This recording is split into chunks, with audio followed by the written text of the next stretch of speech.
find on the computer until my coworker Maddie reminded me that I don't actually know how to use technology very well. I'm a little bit old, and so I'm not always the brightest. So she's usually the person that helps me the most. But then my boss Callie and I, we were talking about self-care, and especially when COVID hit, we became really concerned for the victim advocates. And I think it came from, I had just left the field and I just kept thinking like, oh gosh, what would I be doing if I was, still trying to do direct services and take care of my family, and do a good job, plus have this pandemic happening. And we found some research, and Maddie's going to link the abstract to this research in the chat box, so you can kind of read along if you want. But essentially it said, the advocates experience a wide range of psychological health and well-being risks due to the emotionally demanding nature of the work they engage in. This research was based on gender violence advocates, mostly working in shelters, kind of nonprofit agencies, but I believe it applies to all advocates. And essentially the findings of the study say that creating a workplace culture and practices that are conducive to engaging in self-care and developing resilience among the advocates. And by fulfilling this responsibility, organizations would enable the advocates not only to survive, but to thrive in their work and make even greater strides in the overall mission of the agency. So we thought this was really important, and I talked about it a little bit with Tally. So she came from the nonprofit world, and I came from the system-based world. And so we were talking about like, what do our organizations look like? A lot of organizations, the nonprofit, are ruled by boards that may not actually understand what your daily job looks like. They may have never sat across from a victim and felt so helpless before. Or in our system-based world, we either have police sergeants or lieutenants or prosecutors who, went to law school or the post academy, and they interact with victims, but in a very different way. And so we kind of looked at that like, how do the organizations and how can the organizations do better self-care for victim advocates when they're not necessarily a victim advocate? And so this is still something that we are definitely exploring. And in a little bit, I'm going to have you take a survey to see how you're doing and how you feel like your organization is doing. Because we just kind of want to see, where are the gaps and where can we kind of help fill in those gaps. So just so you know, this presentation will not take the full 2 hours. I generally can't do things for as long as a time period. I have to hurry through everything I do in life.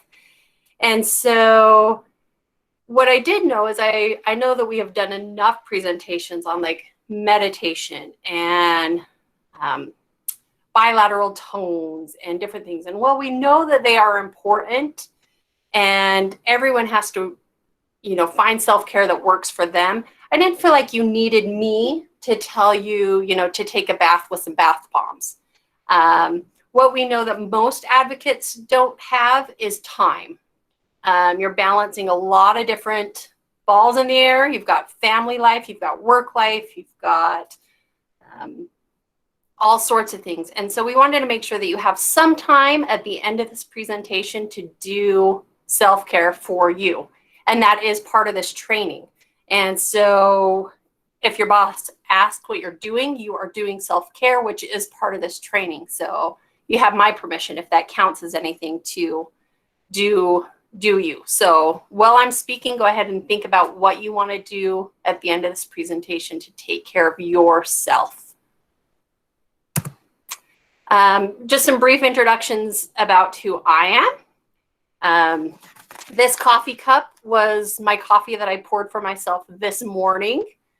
I am generally, like I said, I go really fast and I'm not a detailed person and I rarely think about the consequences of, pouring your coffee cup too full.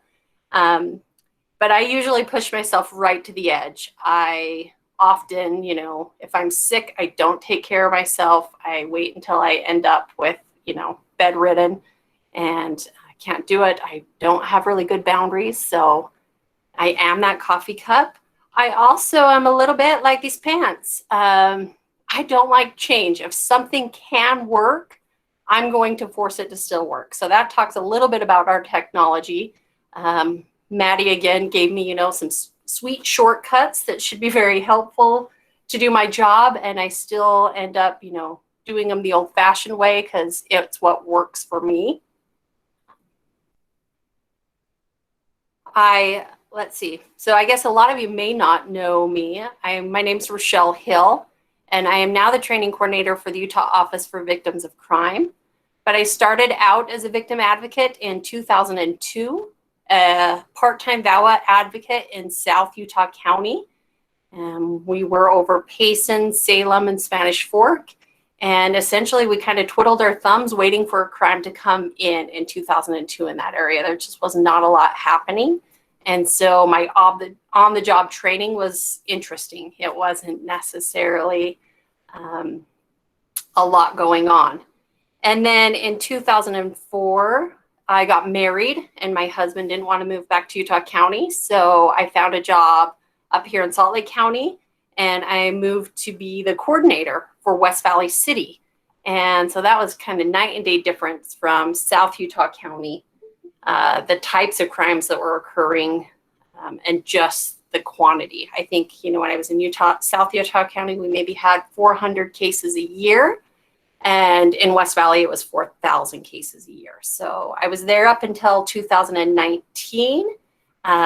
When I've been really kind of honest, I just needed a change. I loved West Valley.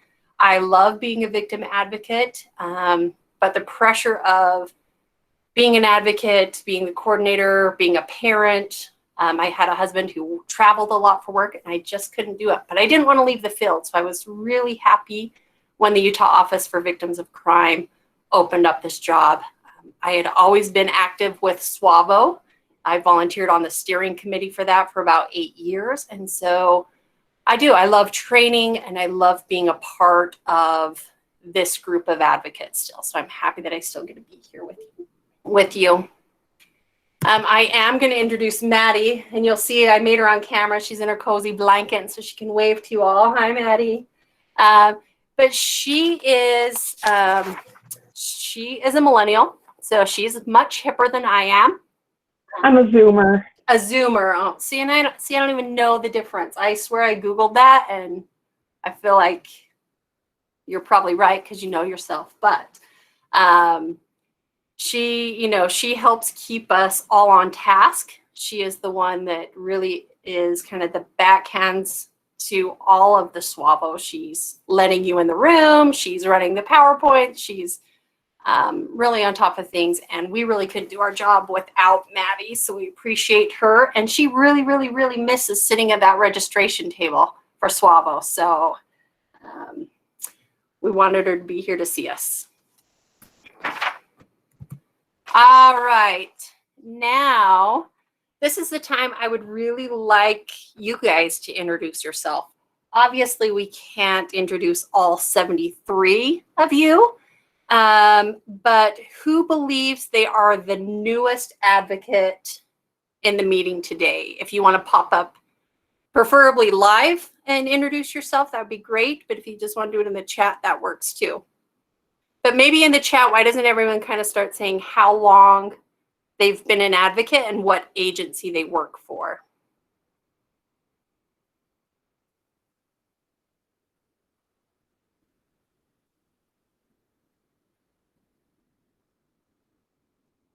Great. Brooke's been here for 29 years. Yes, she's definitely started when I was around.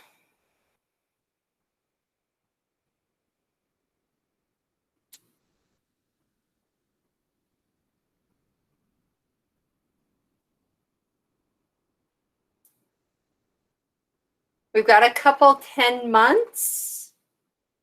It's February. I know when I did the academy this last time, I had quite a few people. I think there was a new advocate from Orem who hadn't even stepped foot in their office yet. So that's really new.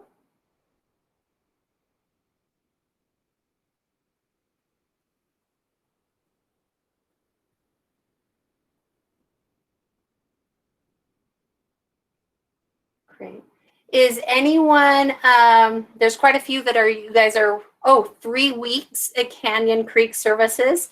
Caitlin, are you willing to go on camera to introduce yourself? There's someone from Canyon Creek that was only 2 weeks. You missed it. I did Court miss it. Osborne. Are you just trying to get out of showing yourself on camera, Caitlin? Yes. Okay, that's fine too. Who did you want But to also throw I'm under the throwing bus Court then? under the bus because he's sitting next to me because it's Okay, is he willing to go on camera? Yeah. Hi, I'm Court. Hi. I'm a housing advocate down here at Canyon Creek. So, Great, nice to meet you. So that sounds like a lot of new staff at Canyon Creek. How many of you are new there? there's like 4 of us, 5 of us. Yeah. And all have started after COVID? Yeah. So you won't even know life, pre-COVID. Nope. No. Well, good. Tell me a little bit. Are you always from, are you from Moab? We're wait, in where's Cedar Canyon actually. Creek? I'm actually from Cedar. I recently graduated. This is my first position as like a victim advocate.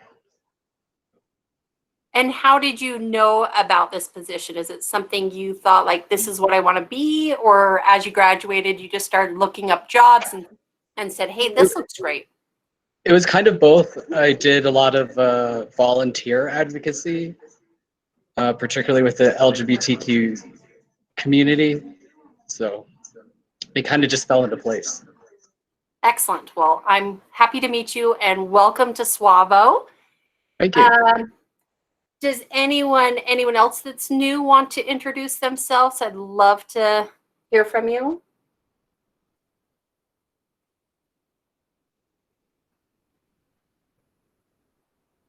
Let's see.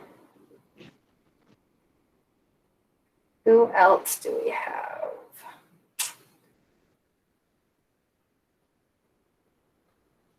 Jess from West Valley, are you willing to go on camera and introduce yourself?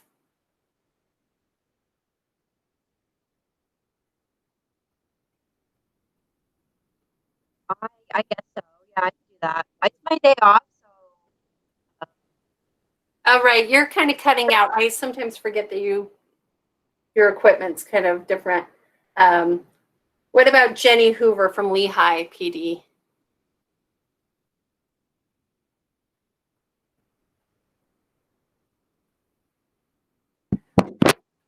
Hello, I'm here. Sorry, I was Hi. on the phone, so I don't know what's going on. I just heard my name. I know, you know what? Sorry. And this is part of it. And I'm probably the worst one. Every time I'm on online trainings, I'm in the middle of Candy Crush and I'm like rocking it out. So I often don't pay attention. So sorry. Thank you for indulging me and coming on camera. I just wanted you to introduce yourself and tell me a little bit about how you became an advocate. Okay, so I'm Jenny Hoover. I'm obviously working from home, so ignore the mess back here. I've been an advocate with Lehigh for a little over a year full time. I was there part-time for a few months. I actually worked in their dispatch and then kind of upgraded. I don't know, but that's how I got into this. It's been a challenge. It's been fun though. Good. I think this is, we often find too with victim advocates. So I fell into the position. I was going to school to be an elementary school teacher and had to do some volunteer hours. So I chose the CJC in Utah County. And that's how I first learned about victim advocacy. To be honest, I was very naive. I don't even think I had thought about that there were victims of crime. I grew up in a pretty easy household, and we just didn't have, I just really didn't know that bad things existed. I have a mom who's very protective, and we didn't watch the news, and I just really didn't realize that bad things happen. I think even when we were a kid, I asked about a McGruff sign, like, what is that sign in the window with the dog? And my mom's just like, oh, I think they really like pets there. So we just didn't really know victim services. So I fell into it, but quickly began to love the field. So I think that's the experience of a lot of people, is you either, you know, have an experience that makes you passionate to want to be in this field and help others, or you kind of fall into it. But I think that's the key, is most of us want to help others. Let's hear from some of our folks that have been in this field for over 10 to 15 years. I know Brooke is there. Maybe you'd like to introduce yourself, Brooke. Hi. Go ahead. Hi there. I'm Brooke. In January, I left Direct Victim Services and went to DCFS as the Domestic Violence Administrator, and I totally miss direct services. Every now and then somebody will call me and I get to go back to my passion and work directly with somebody, so I miss that a lot. And it's great to see people from all the shelters that I get to work with, your directors, and as soon as COVID's over, I can't wait to get out and meet all of you. So thank you for what all you are doing. Great. Does anyone else want to introduce himself? I won't call on anyone else because I don't want to put anyone else on the spot. I'll call on somebody. Charlotte's there. Oh yes. I don't know. The West Valley doesn't always have the best equipment, so I don't know. Is she on camera? I just saw her say she was 22 years. Yes, Charlotte actually. Are you around, Char?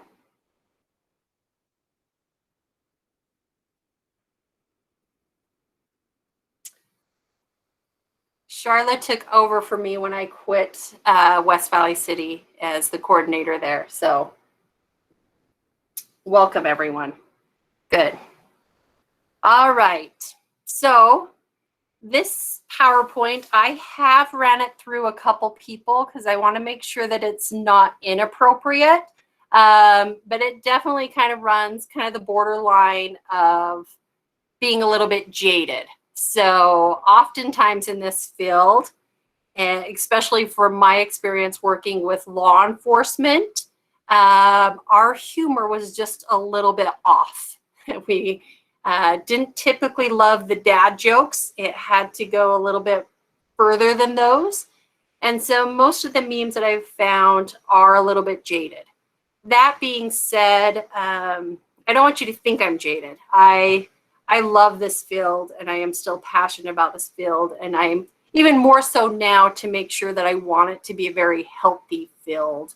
Now working for the Utah Office for Victims of Crime, we get to hear a lot about the things that go wrong, you know, the victims that have had kind of a negative experience. And so we do want to make sure that we fix it. So advocates around the state are doing a great job, that they want to be here, that they want to be helping, and they're passionate. So this is practicing my prison photos because people have been testing me lately. Not really, but since COVID, you know, we had that earthquake that hit shortly thereafter. And then we just had some hurricane windstorms that left me without power for 3 days and other people without power for 6 days. And so there's just a lot that's going on top of a lot that's going on.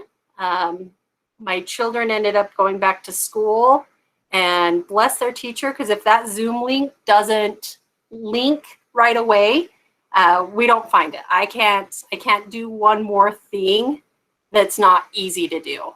So I do appreciate you guys all being here. And we want to talk a little bit about how our self-care and how our burnout and vicarious trauma has been affected. And Maddie, if you'll share in the chat the survey about the self-care. I want to give everyone a couple minutes. This is confidential. We don't necessarily want to know where things are going wrong or if they're going wrong, but we were just genuinely curious, you know, has your world changed? Do you feel like you're getting the self-care? We've kind of noticed in our office, because we're required to wear masks if we're around each other and keep our doors shut, that it's a little bit hard to run into people and just kind of check on them and see how you're doing. And so I'm just curious about your experience.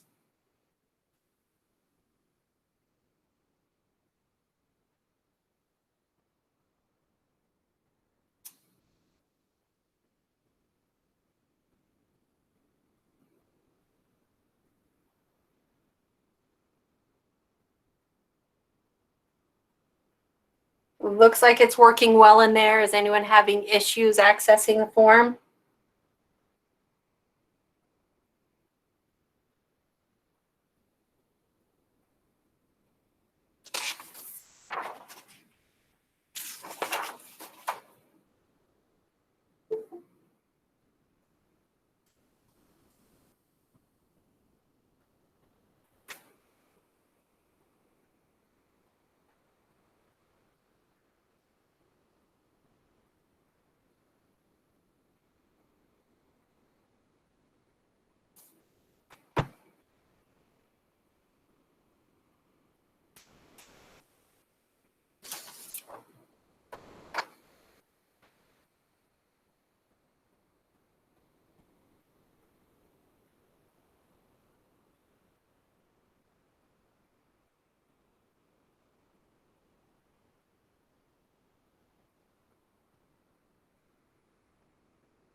Okay. Feel free to keep doing the survey. You can do it later. But we're just kind of curious how things are going. So when the manager asks you if you're coping okay with your caseload, right? Like, we're all just doing the work. I'm curious, you know, how were you prepared for how your work would change when this pandemic hit? You know, did you have a lot of clear guidance? Was there a plan in place? Can somebody share really what their work, like how has their work evolved now? Is it the same as before you kind of went back to work and you're doing things? Or how have your interactions with victims changed? Can somebody share? This is Nancy. I can say I'm a mobile advocate, and we met the first shutdown of COVID, definitely ended up not going and seeing clients, more communicating over the phone or Zoom, etc. And now we've kind of gotten back to where we're seeing them, but we're always having to pick somewhere that we can really socially distance and wear face masks. You know, part of my description is mobile advocacy, so we try to keep that a big part of it, but we definitely had to change things because of COVID. Nancy, while you're still on, can I talk a little bit? How is it seeing victims with masks on? Do you feel like that's any kind of like emotional safety, or is everyone just kind of used to it now?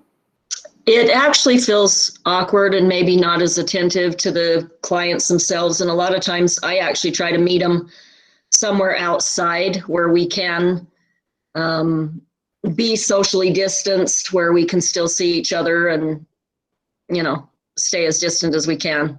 And so that we don't have to have our masks on as often as possible. And it's still kind of awkward because we are away from each other, but at least we can see each other and communicate and not fill the gap with the masks.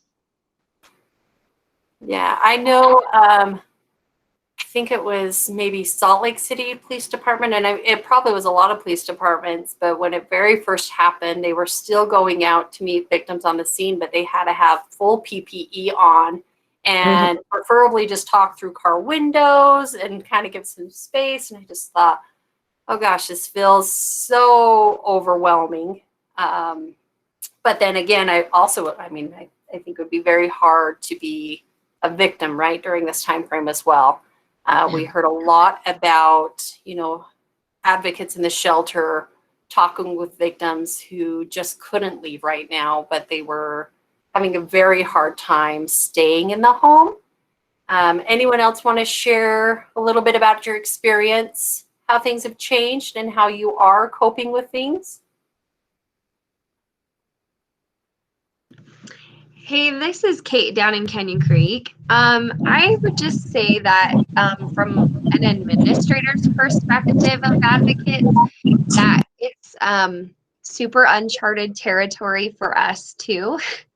And so it's kind of hard when, everyone's looking at you for answers, and then we're looking to our administrators at the state and other places for answers. And I feel like, we've all done a really good job at trying to figure this out as best we can, but it's definitely been difficult all the way to the top. And so just learning to have a little bit of grace for yourself and for the people you're asking questions to has really helped me to kind of remember that this will end at some point. I mean, it might end into another disaster, but this part will end at some point, and that we're learning lots from it in the meantime. So Right. I definitely agree with that. So I know on March 12th, we were actually at a SWAVO in Farmington, and we'd made it through the first couple presentations of the morning and I think lunchtime.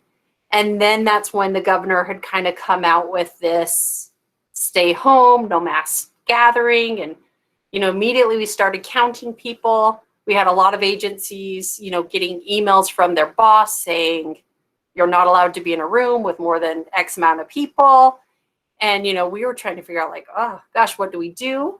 The next week we had a SWAVO scheduled in Moab, the same one. And, we were just waiting for some sort of direction from, our administrator saying what we needed to do, were we safe to do it? Because I think that unknown, and in times like this, nobody wants to be making the decisions, right? Because there's not a right or a wrong answer, and there's no best practices that have been put into place and, any evidence to support what works best during a pandemic, because we've never done it before, right? So I think that is the key thing to remember, that I think that we are doing a very good job navigating this, and that what you're reaching out to, you're helping victims, you're still there. And what I do know is from working with victims, I don't speak any other language, and I've worked with victims who don't speak English, and and just the effort of trying to communicate with them, you can see that they appreciate the effort that's there. They like it better when we do it right, and we need a translator and things like that. But I know that the effort was always there, and so we do appreciate everything the advocates are doing. And I think hopefully we're all communicating. We hope that shelters are communicating with other shelters, and system-based advocates are communicating with system-based advocates, and that we're getting some of these listening sessions out that we can learn from each other. Because I think the best thing sometimes is to be able to, if somebody's went down a path that's not worth exploring, to throw that out there, to say, hey, this did not work for us, and save someone else the issues of exploring that to make mistakes. So when somebody starts asking you questions just as soon as you clock in, right? I always claim for work, like I'm really good. I relax a lot during the weekend, and I'm excited to start work on Monday until about noon. And then I just get exhausted again, right? Like it's just a lot of work and it's hard. And how do we figure out what to do? You know, there's no right or wrong. That's when we canceled that SWAVO, the very first SWAVO in Moab in person. There were so many people that were upset because they just wanted to go. They wanted to be in person. But ultimately, you kind of have to do what you feel is best. And so this one, I kind of wanted to throw this question out there because this is pretty notorious in this victim advocate field, is how many of you were trained kind of like that baptism by fire? Like you're hired, just go and do the work. Is there anyone that started this job without an advocate supervisor?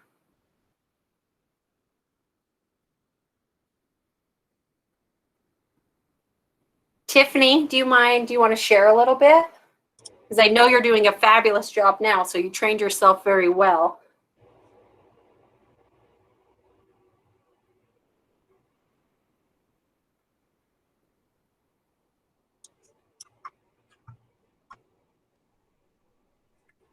What about you, Andrea? Do you want to talk a little bit about your experience of just training yourself?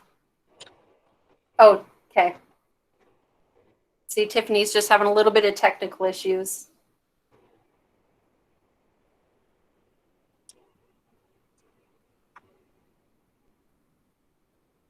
Right? If you're seeing the chat, it's very common for victim advocates to just be trained a little bit more in the system-based world. And even I, as now kind of the state training coordinator or VOCA, I mean, I still look nationally to figure out like, well, what really is the best practices and what should we do? And every state does it different, and there's not always a clear answer of what to do. Still baptizing by fire. Yes.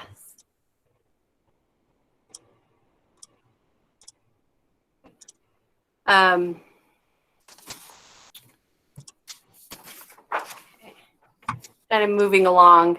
I love The Office. I love Michael Scott. Right? But when somebody asks you if you're stressed, like, who do you talk to? You know? Is that, Lori, you're unmuted. Do you want to say anything?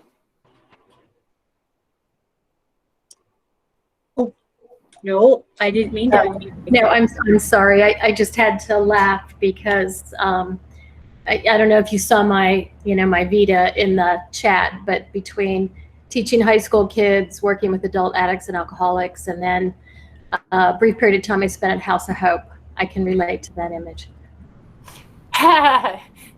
Right? It's pretty good. But I like what you said earlier, and it's the biggest lesson I've taken away from working in education and social work is work your heart out when you're on the clock and then leave it. You know, right. You just can't save everyone, and you got to just hold those boundaries. But I didn't learn that in my 20s and 30s, but I now live by that. Good, thank you. I mean, I think we all take time to learn that, but now I'm really one of the best advocates for boundaries. And I feel like not only does it help you, but it does help the clients you serve, right? Because they get a better you, but they also learn that it's okay to say no. And sometimes our victims also have a hard time saying no. And so, but I hope that you are able to find some really good friendships within the field. And that is something I know we'll get back to, doing these in person, maybe as a little bit smaller. But that was very helpful of SWAVO. This is your network, this is your work friendships. My husband's an IT quality assurance director, and I don't want to know anything that he does at work all day. It doesn't interest me. It sounds, fairly boring. And he also never wanted to know what I did at work all day. Like, he doesn't like to hear the bad stories. And so we had to find someone, you know, we both have to find someone who understands the challenges of work and that can handle it as well. So this was a quote. The quote was from the review of the trauma stewardship from the Trauma Stewardship Institute. But I think to acknowledge and address the wear and tear that just comes with this work, you know, I think as advocates, even if we were, you know, given a play-by-play of the very worst day in this, you know, working as a victim advocate, I still believe most of us would choose this field, right? That's why we end up with a lot of advocates who have been here for a very long time. Is because once you kind of realize how ugly it can be, I think you can then accept it and realize, you know, you can last a little bit longer in this field. So this talks just kind of a little bit, you know, why do we need self-care? And I kind of want to say, you know, there's quite a few people on this training that have been here a while, and then there's quite a few that are new, and there's just kind of some in the middle. And I'm curious, and if you can say it out loud, that'd be great. If not, you can do it in the chat. But what advice would you give a new advocate?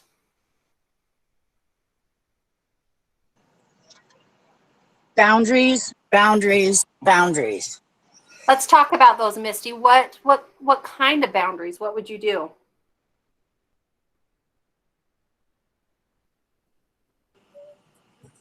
I have learned the hard way that if you don't like set up, okay, I'm available from this time in the morning to this time in the afternoon on this day and this day and this day, then you end up with phone calls at 11 and 12 and 1 and 2 in the morning, or all weekend long they want you to be there and available. My first few clients were kind of a struggle when it comes to the boundaries. I don't know what else to say. Just set good boundaries. I think that's good, and it's what's really hard, right? Because when we're working with victims who are in crisis, I kind of, you know, sometimes I put myself into their shoes a little bit, and I'm terrible. If I call somewhere and they put me on hold, I hang up, right? I don't leave a message places, because when I want an answer, I want the answer and I want to find it. So I get where I have a hard time with, I understand we're victims when they feel unsure and they need this. But I agree with those boundaries, right? Like, you have to take care of yourself so that you can answer the questions when they come. And I feel like there's a difference between having a client that's in active crisis, like right this minute is an active crisis, and then like just somebody who wants to be able to call you all the time around the clock, throughout the week and on weekends, whenever they want to call you. I feel like there's a big difference, because if somebody's in active crisis, I don't care what time it is, call me. But if it's just to bullshit about your day, or that's something completely different. Right. You've kind of crossed that line from advocate to friend, right? And that's an unhealthy boundary. I like some of these chats, you know, it just says it's important to take care of yourself. You don't have to have all the answers. I like the one too that said it's okay to be to get emotional about these things. And I think that is something that, you know, to prepare, right? You hear some of these stories and you think you've heard it all, and then always another story will come along that is just more horrendous than you could ever imagine it. So great.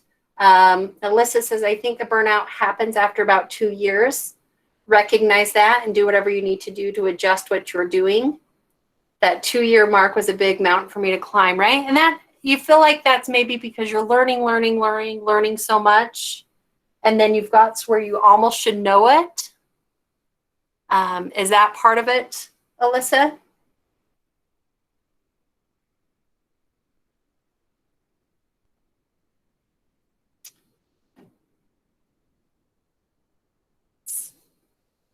Good to know. Yes, good. Yeah, that's kind of an interesting year. I always kind of said with advocates, in general, and maybe this kind of correlates a little bit with that 2-year. If anyone's going on for their doctorate needs a research project, maybe here it is. But, you know, we usually say with advocates, if you can make it to that year 3, you're probably going to hang on and stay for a while. But there's a lot of turnover in this advocacy world, and it usually comes with those under 3 years, right? So that is probably something to prepare for. Some great advice. And I hope these are things that too you tell yourself, right? That not only would you give this advice to a new advocate in the field, but that you can give yourself permission for that, right? So I often give other people all sorts of great advice, but rarely do I do that advice, right? Like I tell my teenage daughter that she should not be drinking soda as I'm usually drinking soda. So I think that we need to take our own advice.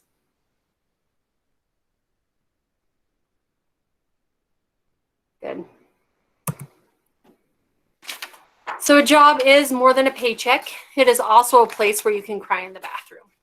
What we do know about this job is most people are not in it necessarily for the paycheck, right?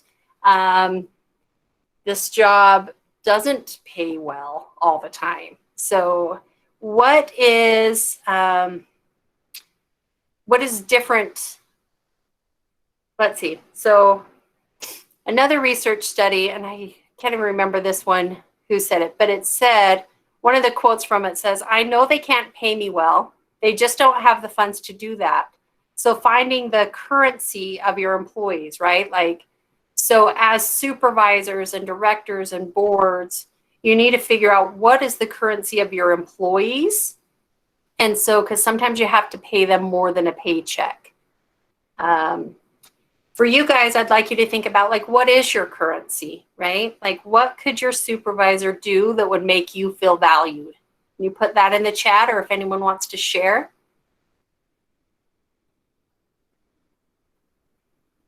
A Diet Coke. That might be a lot of people's currency, right?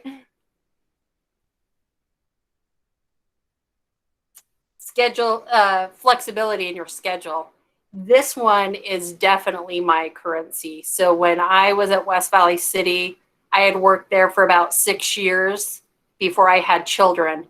And once I had my first child, I was about ready to quit because I just wanted to be home. I didn't want to be away from my baby that long. And I had a boss there who was really great and just said, "What do you need?"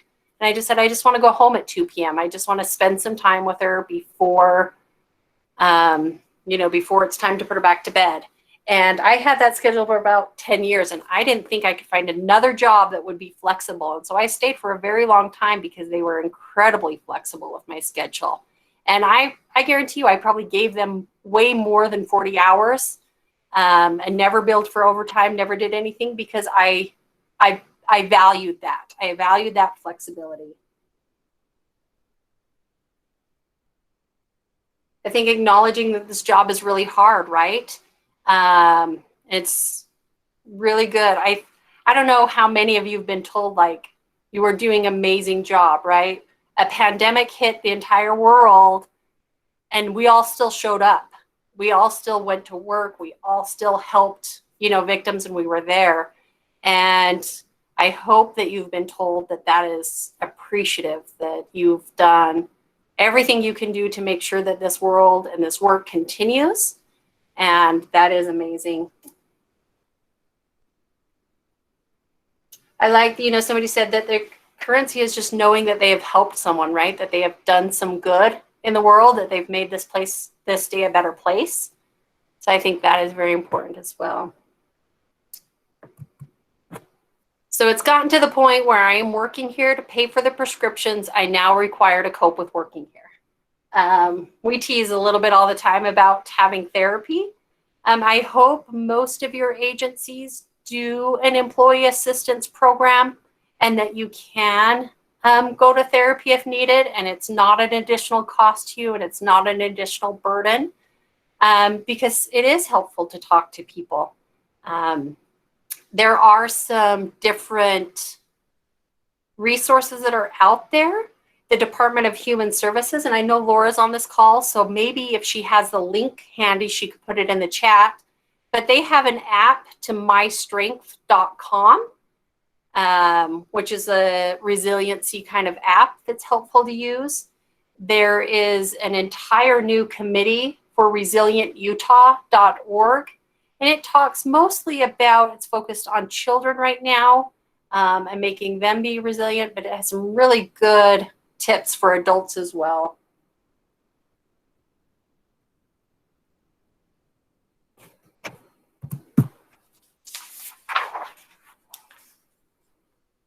Me being broken but still working because I need money to exist. I think, this is just kind of my little plug. I really should have probably left the victim services field a couple years before I did, right? I was broken. I was trying to juggle a lot of different things. And it was finally in therapy where my therapist said, well, something's got to give. Are you willing to give up your husband, your kids, or your job? Because those were the main stressors in my life. And I had to say my job, right? I didn't want to really give up my husband or kids, but that's where the stress. But it took her finally saying that for me to realize that you can't do it all sometimes. And it's okay to step away from the field if you're not feeling healthy. There are a lot of ways that you can actually still stay in the field, but fix yourself, okay? But if you're an advocate and you know you're burnt out or you feel like you're burnt out, I do believe that victims deserve better, right? They deserve a healthy advocate. So do whatever it takes to make sure that you can make yourself healthy. Or if not, there really are a lot of jobs out there. There's a lot of different things that you can do where you still make the world a better place and you can still serve people, and it just looks a little bit different. Thanks for sharing that app, Laura. All right. This slide is for one of my coworkers, Polly. She loves the baby Yoda.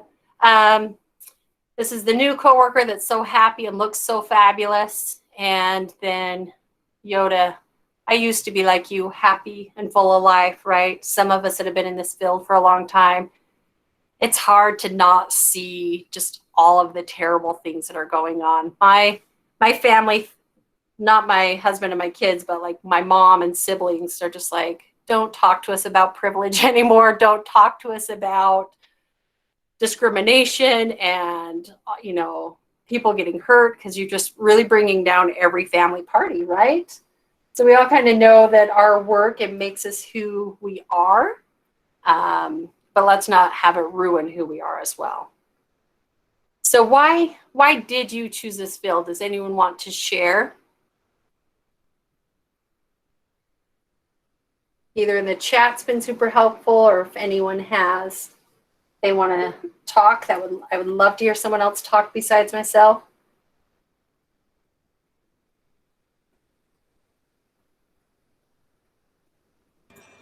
Hey, Rochelle, this is Kristen. Can you hear me? I can, yes. Thanks for sharing. Sure. So I chose this field because I don't know, I have a connection with people who have been harmed. I want to help people. I want to make a difference in the world. I am not on a pedestal, but honestly, at the end of the day, I want to know that I contributed to my world. I think that's a really good reason as well. Thank you for sharing. I have a couple more that I want to get through. I want to make sure to give you the full hour. A coworker nearly died in front of me at work today, but then I counted to 10, calmed down, put the sword back in my desk, right? Nobody died. So I like that one. Sometimes our coworkers, they definitely either can make or break the situation.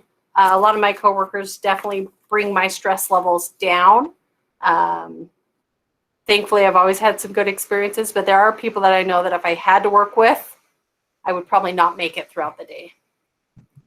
Spent so much time chasing others in their dreams, I forgot to chase my own.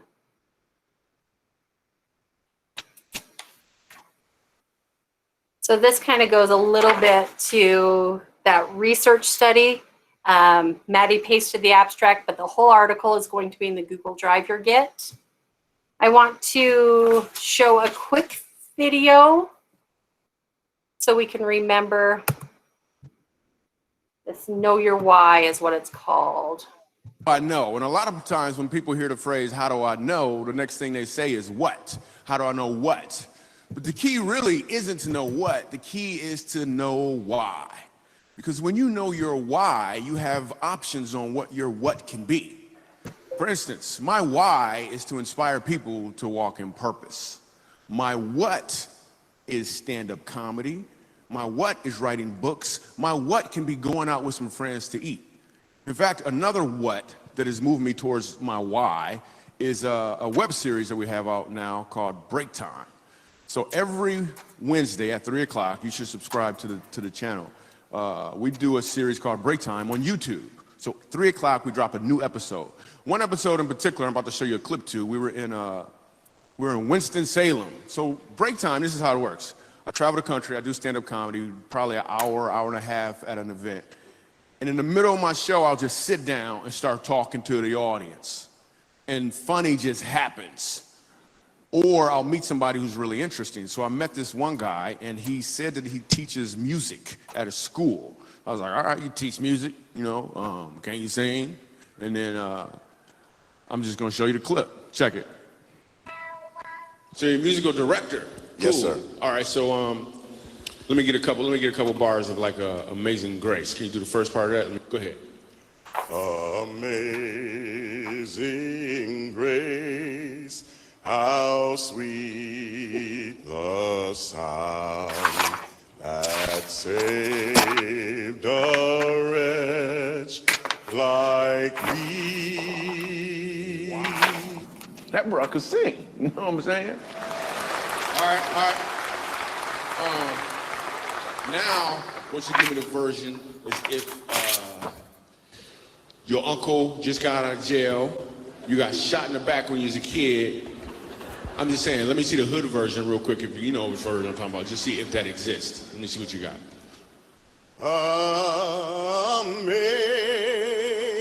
Amazing grace, how sweet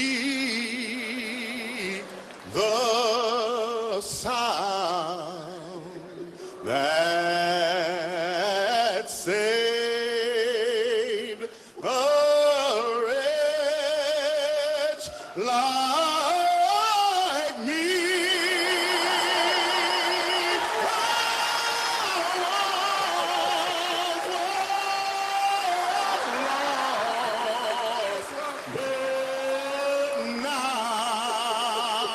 Right now I'm found, was blind, but now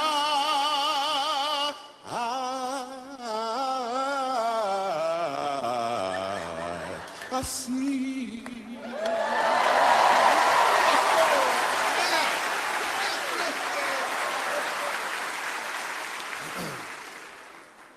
So here's the thing. The first time I asked him to sing, he knew what he was doing. The second time I asked him to sing, he knew why he was doing it. When you know your why, your what has more impact because you're walking in or towards your purpose.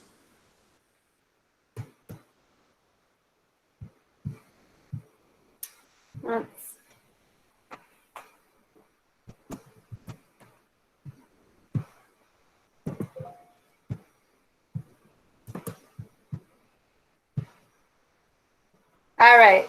Can you guys, are we all back? Made me cry. So I love that, right? Because we know how to do our jobs and we show up to our jobs and we may put in that 8 to 5 and we may check all those boxes of what we did. But but without the passion of really knowing why we do these things, I think that's the key thing. So I hope that you always remember your why.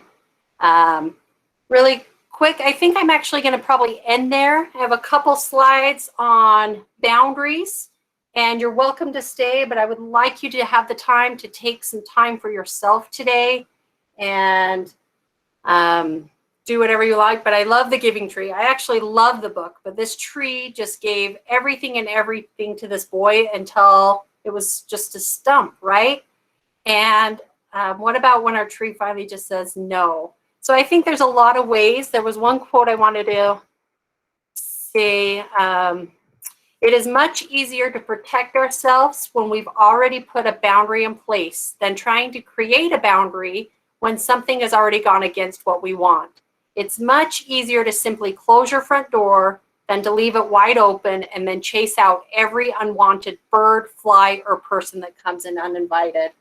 And so if we think about when Misty had talked about clients calling her just to chat in the middle of the night and not a crisis, if you set some of those boundaries ahead of time to say, hey, I'm always here for you, but I work Tuesday through Friday, 8 to 5, and you can leave a message. And if you can't get a hold of me and you really need to talk to someone, here's a couple crisis lines, right? Like we can set victims up so they don't feel like we are abandoning them, but that they just know what they can kind of expect. So with that being said, it's 2 o'clock. I want to give you the time. Does anyone have any questions, or is there anything I can help you with? If not, I really appreciate you being here. Next week is the last in the SWAVO series, and it is actually going to be about using technology for outreach. There's been a couple podcasts and media that they're going to come and present and talk to us. Maddie has placed a survey in the chat, and this is just about this training. Let us know how we're doing, if it's satisfactory. And then, of course, if you have any ideas for future SWAVOs, any future presenters that you would like to hear, please fill it out there. But I appreciate you all being here. Thanks for coming.